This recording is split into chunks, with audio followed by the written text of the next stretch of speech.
ورحمۃ اللہ وبرکاتہ۔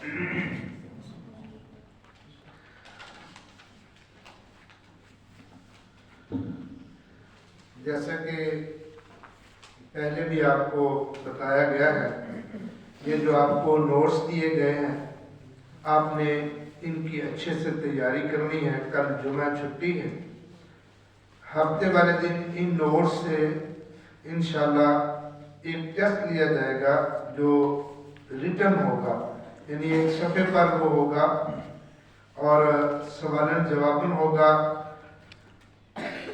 جس کو آپ حل کریں گے، جس کی بنیاد پر اتوار کو پوزیشنیں بنائی جائیں گی اور اول دوم سوم کو انعام دیا جائے گا۔ خواتین کی اول دوم سوم الگ پوزیشنیں بنیں گی اور جو طلبہ ہیں ان کا الگ بنے گا۔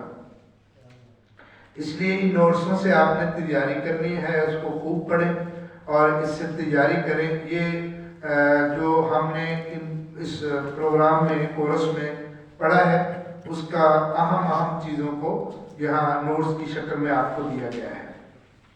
اور جو بھائی صورتیں اور حدیث سنانا چاہے گا، کل ان نوٹس یا وہ ٹیسٹ کے بعد وہ اپنے احادیث اور وہ جو قرآن مجید کی صورتیں ہیں وہ سنا سکے گا۔ ہمارے شیڈول میں کچھ چیزیں رہ گئی تھی جن کو نوٹس میں ہم نے، یعنی کچھ موضوعات رہ گئے تھے کچھ وجوہات کی بنیاد پر، تو ہم نے ان کو نوٹس کے اندر شامل کیا ہے۔ اور دوسرا یہ ہے کہ جو کمیاں رہ گئی ہیں انشاءاللہ اللہ رب العزت سے دعا کریں اللہ زندگی دے تو انشاءاللہ ہم آئندہ سال ان کمیوں کو بھی دور کر لیں گے جو اس سال ہماری کمیاں کوتاہیاں اور جو موضوعات جن پہ تفصیل سے بات ہونا چاہیے تھی ہو نہیں سکی، تو ان پر انشاءاللہ آئندہ سال ہم کوشش کریں گے۔ اللہ نے اگر صحت و زندگی دی تو انشاءاللہ ہم اس پر پورے کورس کو مرتب کر کے اور اچھے طریقے سے تفصیل سے بات کریں گے۔ اللہ سے دعا کریں اللہ دین سمجھ کر اس پر عمل کی توفیق نصیب فرمائے۔ آج جس موضوع پر میں بات کرنا چاہتا ہوں اور چند اہم گزارشات پیش کرنا چاہتا ہوں وہ ہمارے شیڈول کے موضوعات میں سب سے اہم موضوع تھا حدود و کفارات۔ یہ چونکہ ایک اہم موضوع تھا جس پر بات کرنا بہت ضروری تھی۔ توجہ ادھر کریں، چھوڑ دیں نوٹس کو۔ حدود و کفارات ایک ایسا ٹاپک ہے جس پہ بات کرنا بہت ضروری تھی، جو مسائل کے حوالے سے تھا۔ بہت سی چیزیں جن کا ادراک ہمیں نہیں تھا یا معلوم نہیں تھی، تو ان کو ہم بیان مختصر کریں گے تاکہ وہ ہمارے علم میں آ جائیں۔ پہلی بات حدود کے حوالے سے۔ حدود حد کو کہتے ہیں۔ حد کا مطلب ہوتا ہے کسی کو کسی کے جرم کی سزا دینا، کسی کو کسی جرم پر کوئی حد لگانا تاکہ وہ جرم اس کا دنیا کے اندر مٹ جائے اور اللہ اسے معاف کر دے۔ مثال کے طور پہ ایک انسان ہے جو شراب پیتا ہے، تو شرابی کے بارے میں اللہ نے جو اس کی سزا رکھی ہے، اگر اس کو دنیا میں وہ دے دی جائے، اس پر وہ حد لگا دی جائے، تو قیامت کے دن اللہ کے ہاں سرخرو ہو جائے گا۔ انسان ہے، اس سے غلطی ہو جاتی ہے، تو اگر اس کے اس جرم کی حد اس پر دنیا میں لگا دی جائے، قاضی عدالت کے اندر یا باپ بیٹے کو یا کوئی پنچایت یا سربراہ کوئی قاضی اس پر وہ حد نافذ کر دے جو صاحب اختیار ہے، تو یقیناً اللہ رب العزت کے ہاں وہ بری ہو جائے گا۔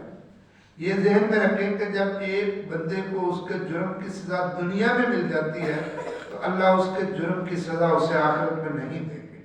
ایسے جیسے شراب پینا ہے، تو شراب پینا کیا ہے؟ یہ گناہ ہے۔ نبی کریم صلی اللہ علیہ وسلم نے شرابی کو ملعون کہا ہے۔ شراب پینا ایک ملعون کام ہے۔ تو نبی کریم صلی اللہ علیہ وسلم نے فرمایا بندہ جب شراب پیتا ہے تو 40 دن اس کی کوئی نماز قبول نہیں ہوتی، نہ نفلی نہ فرضی۔ اتنا بڑا یہ جرم ہے۔ اس کی حد کیا ہے؟ نبی کریم صلی اللہ علیہ وسلم کے پاس ایک بندہ لایا گیا جس نے شراب پی تھی، تو اس کو 2 چھڑیوں کو پکڑ کے اکٹھائی اس کو 40 وہ چھڑیاں لگائی گئی، یعنی اگر ایک ایک کر کے لگائی جاتی تو وہ 80 ہو جانی تھی۔ یہی وجہ ہے کہ حضرت عمر فاروق رضی اللہ تعالیٰ عنہ نے اور جناب ابو بکر صدیق رضی اللہ تعالیٰ نے جب ان کے پاس کوئی شراب پینے والا شخص لایا جاتا تو ان کو 80 کوڑے مارتے تھے۔ تو یہ جرم اور اس کی سزا اگر مسلمان کو پتہ ہو تو جرائم کی شرح میں کمی واقع ہوتی ہے اور انسان سمجھتا ہے کہ یہ بہت بڑا جرم ہے۔ میں دیکھو ایک شراب پیتا ہوں تو میری 40 دن اللہ نماز ہی قبول نہیں کرتا، اور ایسی حالت میں مجھے موت آ گئی تو اسلام پر تو موت ہی نہیں ہوگی۔ تو اس لیے شراب اس کی سزا 80 کوڑے۔ اسی طرح ایک بندہ زنا کرتا ہے، اللہ نے انسانی ضروریات کے تحت مرد اور عورت کے رشتے کو جو حلال رشتہ ہے وہ نکاح کے طریقے سے جوڑا ہے۔ نکاح کے علاوہ کوئی رشتہ کسی بھی طریقے سے کسی غیر محرم کے ساتھ رکھنا انسان کے لیے حرام ہے۔ اگر کوئی انسان رکھتا ہے اور اس کے ساتھ وہ گناہ کر لیتا ہے، زنا کر لیتا ہے، تو رسول اللہ صلی اللہ علیہ وسلم نے فرمایا اللہ کے ہاں اس کی حد اور سزا کیا ہے؟ اللہ کے ہاں اس کی حد اور سزا ہے اگر وہ شادی شدہ ہو کے یہ جرم کرتا ہے تو اس کو کھڑا کر کے پتھر مار مار کے اسے رجم کر دیا جائے اور اس کو قتل کر دیا جائے، اور اگر وہ شادی شدہ نہیں ہے تو وہ اس کو 100 کوڑے لگائے جائیں اور اس کو 1 سال کے لیے اس کے گھر سے جلا وطن کر دیا جائے، گھر سے نکال دیا جائے، اس کو شہر بدر کر دیا جائے، یعنی وہ اپنے گھر میں 1 سال نہیں رہ سکتا، اور سرے عام عدالت اس کو 100 کوڑے مارے۔ یقیناً اتنی بڑی رسوائی اگر مسلمان کو علم ہو کہ یہ بہت بڑا جرم ہے تو یقیناً وہ نہیں کرے گا۔ اللہ ہمیں اس سے محفوظ فرمائے۔ ایسے ہی چور ہے، نبی کریم صلی اللہ علیہ وسلم نے چور کے ہاتھ کاٹے۔ اب بہت سے لوگ سمجھتے ہیں یہ ظلم ہے، لیکن جرائم کو روکنے کے لیے اللہ نے جو حدود بنائی اگر ان حدود کو لاگو کیا جائے تو کوئی جرم نہیں ہوتا۔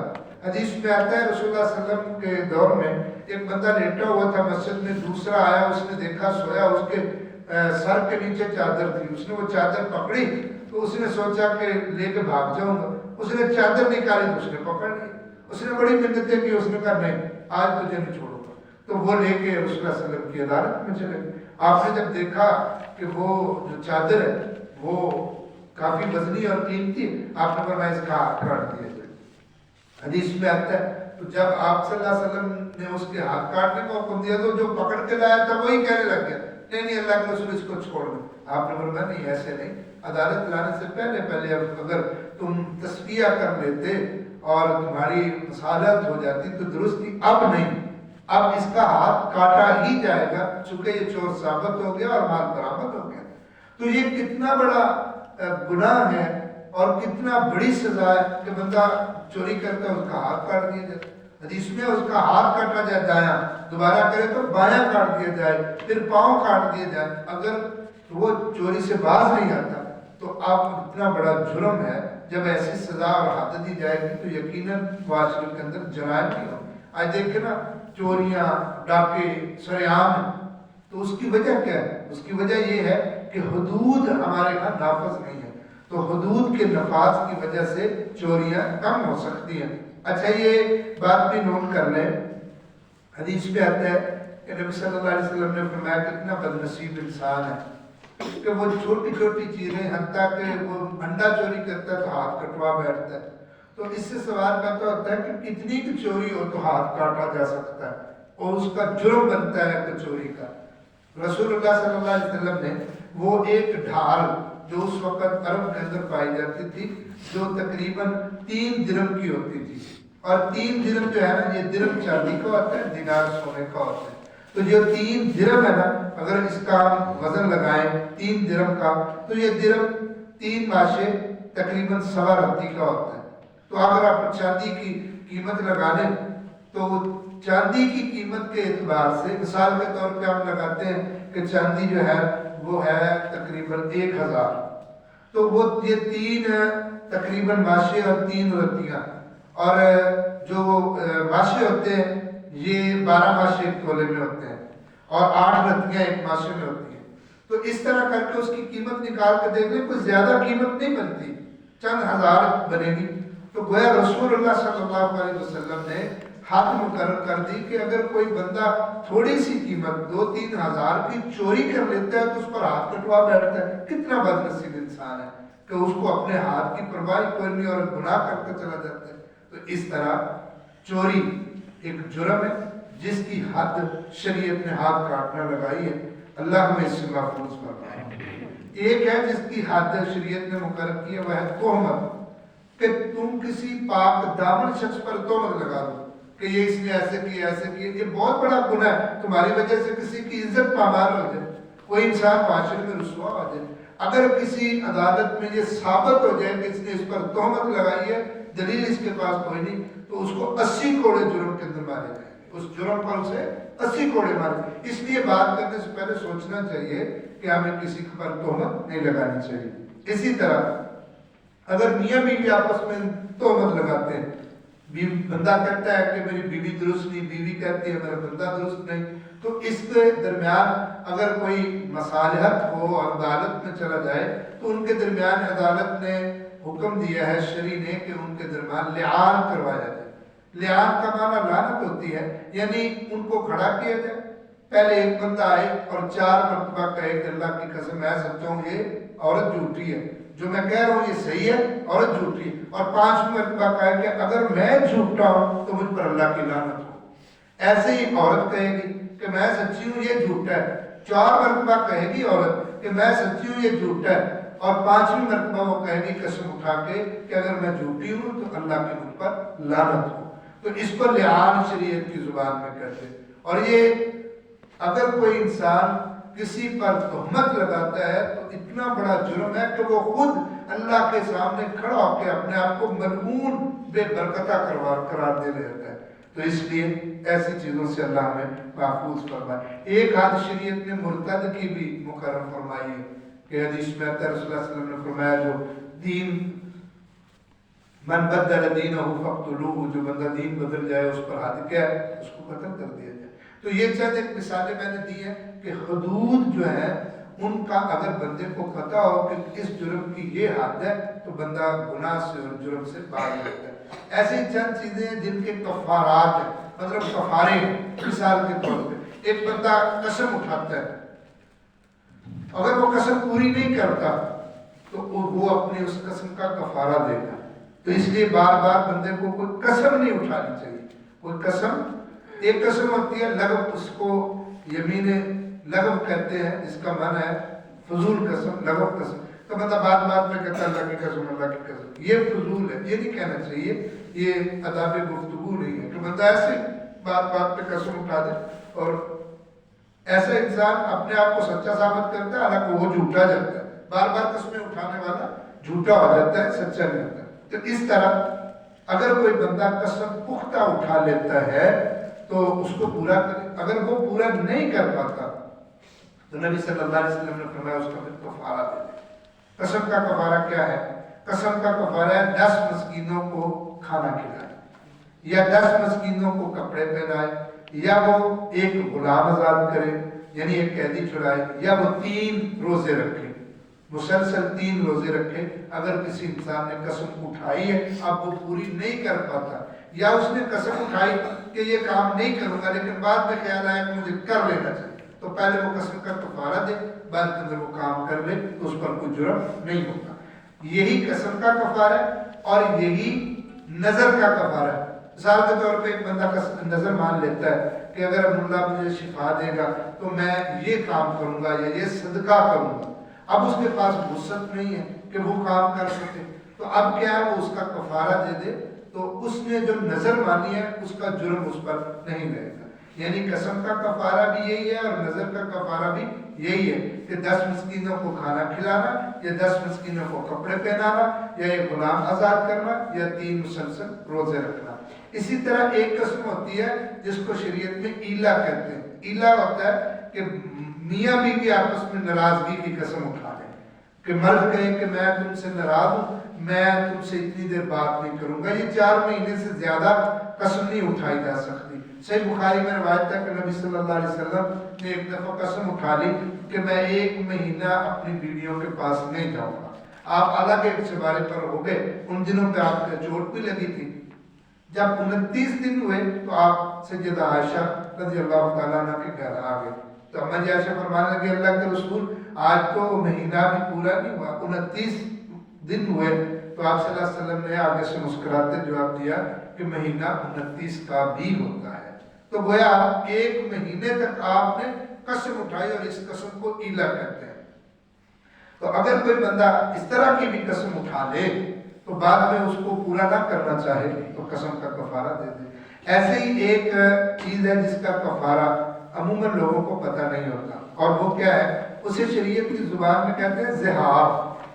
زہار کا معنی ہوتا ہے کہ بندہ اپنی بیوی کو کہہ لے کہ تو میرے نزدیک میری ماں جیسی ہے، میری بہن جیسی ہے، یعنی محرمات کے ساتھ تشبیہ دے لے کہ بندہ اپنی بیوی کو کہہ لے کہ تو میری ماں ہے، یا تو میری ماں کی طرح ہے، یا میں تیرے قریب نہیں جاؤں گا تو میری ماں کی طرح مجھ پر حرام ہے، یا میری عزت کی ماں کی عزت کی طرح ہے. تو اس طرح کی کوئی بات کہہ لے بیوی کو تو اس پر کفارہ لازم آ جاتا ہے. حدیث میں آتا ہے سورۃ مجادلہ، بلکہ قرآن مجید میں سورۃ مجادلہ کی ابتدائی آیات میں اللہ فرماتے ہیں کہ کوئی انسان اگر اپنی بیوی کو ماں کہہ بیٹھے تو اس وقت اسے چاہیے کہ وہ کفارہ دے. اور وہ کیا کفارہ ہے؟ وہ غلام آزاد کرے گا، ایک غلام آزاد کرے گا، 2 ماہ کے مسلسل روزے رکھے گا، اور اگر یہ بھی نہیں کر سکتا تو 60 دن مسکینوں کو کھانا کھلائے گا، 60 مسکینوں کو کھانا کھلائے گا. 2 ماہ کے 60 دن کے مسلسل روزے رکھے گا، اگر وہ نہیں کر سکتا تو 60 مسکینوں کو کھانا کھلائے گا. یعنی ایک غلام آزاد کرے یا 60 دن کے روزے رکھے مسلسل لگاتار، یا 60 مسکینوں کو کھانا کھلائے. اور یہ بہت بڑی سزا ہے. بندہ بسا اوقات جہالت کی وجہ سے ایسے ہی کہہ دیتا ہے، حالانکہ اتنا بڑا جرم ہے اور اتنا بڑا اس کا کفارہ ہے. اگر وہ نہیں، اس حدیث میں آتا ہے اگر وہ یہ کفارہ نہیں دے گا تو اس پر اس کی بیوی حرام ہے، کیونکہ قرآن مجید میں آتا ہے قبل ان یتماسا، جب تک وہ یہ کر نہیں لیتا اس سے پہلے وہ چھو نہیں سکتا اپنی بیوی کو، اس پر وہ حرام ہو جاتی. تو اس طرح یہ کفارہ جب تک بندہ ادا نہیں کرتا اس جرم سے وہ پاک نہیں ہوتا. اسی طرح ایک کفارہ ہے کہ مومن جب کسی کو جان بوجھ کر عمدن قتل کر دیتا ہے، اور اس کا کفارہ سب سے پہلے تو یہ ہے قصاص. شریعت کی جو عدالت ہے، جو قاضی ہے، وہ اس کو قصاص میں قتل کرے یا وہ دیت دے 100 اونٹ. یعنی اگر یہ قتل لوگوں نے اس کو عام بات سمجھ لی ہے کہ بات بات کا جھگڑا ہوتا ہے اور قتل و غارت ہو جاتی ہے، حالانکہ یہ اتنا بڑا جرم ہے. اللہ رب العزت نے فرمایا کہ اس بندے کا ٹھکانہ جہنم ہے جو بندہ ایسا کر لیتا ہے.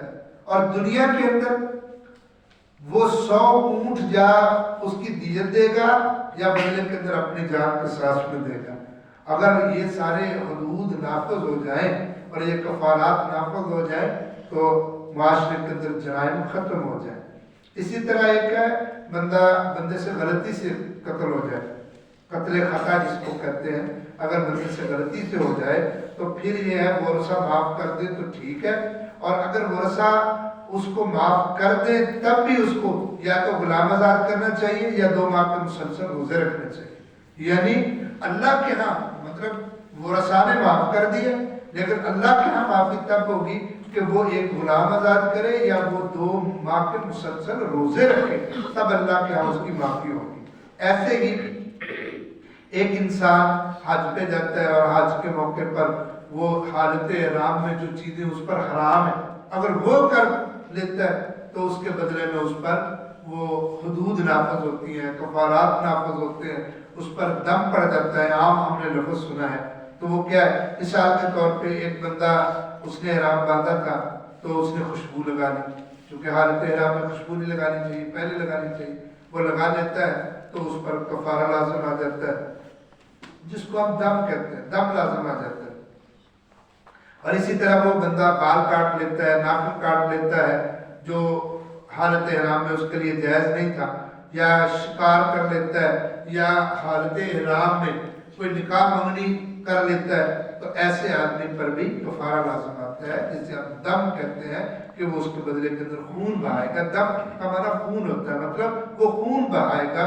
اور اسی طرح اگر اس نے کوئی شکار کیا ہے، مثال کے طور پہ ہرنی کا شکار کیا ہے، تو دم اس پر ہے بکری کے اس کے برابر یا اس کی قیمت کے برابر جانور کہ وہ اس کو دے گا، تب اللہ اس کے حج کو قبول فرمائے گا جو اس نے حج لازم کیا ہے۔ ایسے ہی آخری بات جو کفارات کے اندر ہے وہ ہے کہ میاں بیوی، خاوند اور بیوی، وہ ان کو اللہ رب العزت نے آپس کے اندر ملاپ کے لیے حالت پاکی کے اندر اجازت دی ہے، لیکن اگر ناپاکی کی حالت کے اندر، حیض اور مینسز کی حالت کے اندر میاں بیوی آپس کے اندر ان کا حقوق زوجیت ادا کر لیتے ہیں تو ان کے لیے حرام ہے۔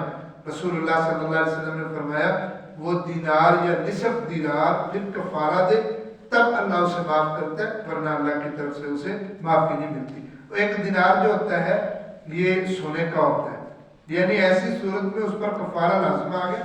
اب جب تک وہ کفارہ نہیں دے گا اللہ کے ہاں اس کا جرم ہے اور بہت بڑا جرم ہے، جو لوگوں کو پتہ نہیں ہوتا کہ اللہ کے ہاں، حالانکہ رسول اللہ صلی اللہ علیہ وسلم نے فرمایا، بلکہ قرآن مجید میں یسألونک عن المحیض کہ لوگ آپ سے اس کے بارے میں پوچھتے ہیں، قل هو اذى فاعتزلوا النساء في المحیض، سورۃ بقرہ کے اندر، کہ اللہ نے اس میں منع فرمایا ہے کوئی مرد کسی عورت کے قریب ایسی حالت کے اندر نہ جائے۔ اگر چلا گیا تو اس پر پھر کفارہ ایک دینار ہے۔ ایک دینار سونے کا ہوتا ہے 4 ماشے 4 وقتیوں کا، یعنی 3 کچھ گرام کا ہوتا ہے یہ ایک دینار۔ اور آج کل آپ دیکھیں تقریباً جو سونا ہے وہ آج کا شاید ریٹ تھا، ایک دوست بتا رہے تھے 1,50,000 یعنی 1.5 لاکھ سے اوپر آج سونے کی قیمت ہے۔ تو آپ اس کو 4 حصوں میں بھی تقسیم کریں گے تو وہ کتنا بنے گا؟ 4 ماشے 4 وقتیاں تقریباً 50,000 سے اوپر چلا جائے گا ایک دینار۔ تو جس بندے کو اتنا پتا ہو کہ اللہ کی عدالت میں میں مجرم ہی رہوں گا، گناہ بھی ہوگا، نافرمانی بھی رہے گی، اتنا کفارہ دوں گا نہیں تو میں اللہ کی نظر میں پاک نہیں ہوگا، تو اس انسان کو کیا ضرورت ہے کہ وہ کام کرے جو اللہ اس کے رسول نے منع فرمایا ہے۔ تو اس لیے ہمیں وہ کام نہیں کرنے چاہیے جن کی وجہ سے ہم پر کفارہ لازم آئے یا ہم پر کوئی شریعت کی حد لگے۔